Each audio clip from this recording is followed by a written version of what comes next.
ترین مسلمان کون سا؟ میرے تمہارے آقا کو کہنا تھا تہجد پڑھنے والا، نمازوں کا پڑھنے والا، حج کرنے والا، اللہ کے راستے میں جان دینے والا، اللہ کے راستے میں وقت لگانے والا، لیکن نہیں، تاجدار مدینہ نے فرمایا اطعام الطعام وطیب الکلام، لوگوں سے میٹھا کلام کرنے والا، لوگوں کو کھانا کھلانے والا دنیا میں سب سے بہترین مسلمان ہے۔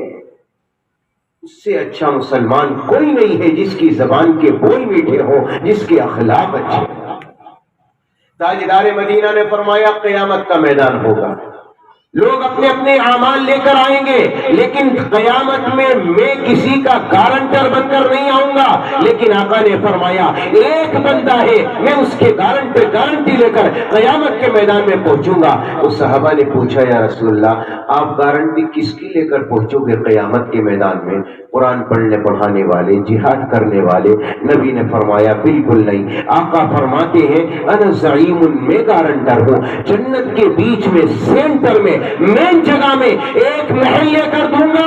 آقا یہ محل کس کو لے کر دو گے؟ فرمایا لمن حسن خلقہ، جو دنیا میں اپنے اخلاق اچھے بنائے گا، اپنی زبان کے بول میٹھے بنائے گا، جس کے اخلاق اچھے ہوں گے اپنے گھر والوں کے لیے، باہر والوں کے لیے، رشتہ داروں کے لیے، بیوی بچوں کے لیے، ماں باپ کے لیے۔ نبی نے فرمایا جس کے اخلاق اچھے ہوں گے جنت کے بیچ میں میں محمد اپنی گارنٹی پر اسے محل لے کر دوں گا۔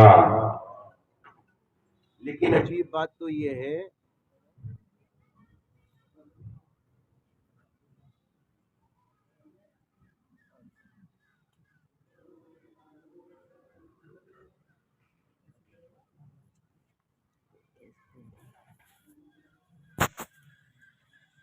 نبی پاک علیہ الصلوۃ والسلام نے فرمایا تیسری چیز ہے وہ حسن خلیقت، تمہارے اخلاق اعلیٰ ہو، تمہاری زبان کا بول میٹھا ہو، اور یہ اخلاق تمہارے گھر والوں کے لیے اچھا ہو، تمہاری ماں کے لیے اچھا ہو، تمہارے رشتہ داروں کے لیے اچھا ہو۔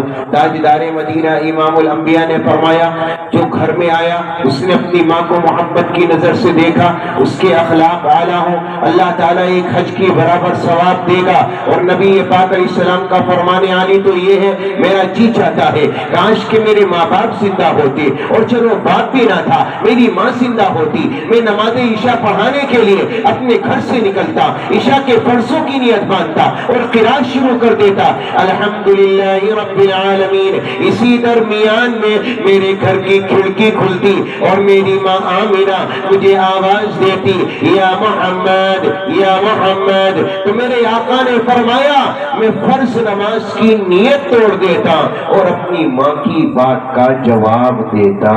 یہ ماں کا تصور میرے نبی نے اپنے دل میں لیے ہوئے ہیں۔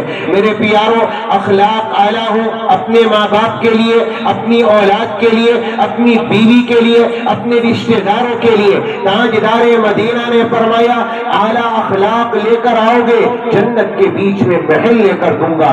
اور چوتھی چیز میرے نبی نے بیان فرمائی وعفۃ فی طعمۃ، تمہارا کھانا حلال ہو، تمہارا کھانا پاکیزہ ہو، حرام مال سے اپنے جسم کو نہ بڑھاؤ۔ اللہ کے نبی نے ارشاد فرمایا اگر اللہ نے کسی کو اولاد زیادہ دی ہے، آمدنی کے ذرائع کم ہے، اس کے باوجود اولاد کے پیٹ میں حلال لقمے ڈالتا ہے، حرام لقمے نہیں ڈالتا، نبی نے فرمایا کل قیامت کے میدان میں آئے گا اللہ تعالیٰ اسے جنت میں جانے سے نہیں روکے گا جس نے دنیا میں اولاد کے پیٹ میں حلال لقمے ڈالے۔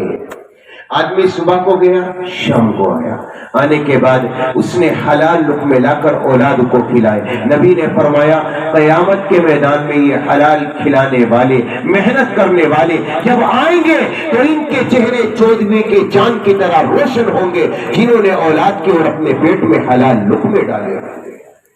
وَكُلُّ لَحْمٍ نَبَتَ مِنَ السُّحْتِ كَانَتِ النَّارُ أَوْلَىٰ بِهِ، اگر حرام مال سے اپنے جسم کو پالا اور بڑھایا ہوگا یاد رکھنا جہنم مستحق ہے، جنت میں داخلہ نہیں مل سکتا۔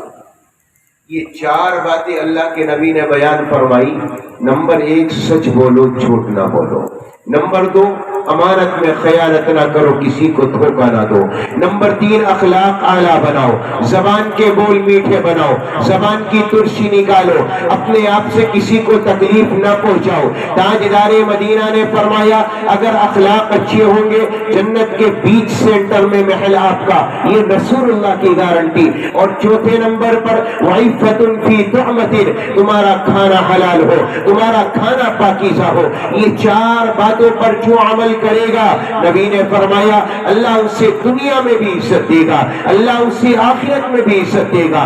اگر یہ 4 باتیں آپ کی زندگی میں نہیں ہے، آپ سچ نہیں بولتے، جھوٹ بولتے ہیں، آپ لوگوں میں امانت داری نہیں رکھتے، لوگوں کے ساتھ دھوکہ کرتے ہیں، آپ لوگوں کے لیے اچھے اخلاق نہیں ترش الفاظ رکھتے ہو، لوگوں کے لیے اپنے لیے اپنی اولاد کے لیے حلال نہیں حرام لقمے کھلاتے ہو۔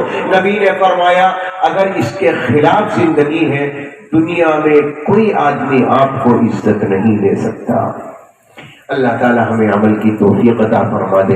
میں کہا کرتا ہوں ایمان کی دولت کھو بیٹھے اسلام کی عظمت بھول گئے، غیروں کے فسانے یاد رہے اور اپنی حقیقت بھول گئے، اخلاق کا شیشہ چور ہوا، انصاف دلوں سے دور ہوا، اللہ کا شکوہ یاد رہا اور اپنی شرارت بھول گئے، قرآن کے پارے پارے میں اللہ سے کرتے ہیں باتیں، میدان عمل سے دور ہوئے، قرآن کی تلاوت بھول گئے، میزان عمل سے دور ہوئے، دولت کے نشے میں چور ہوئے، اسلام مٹانا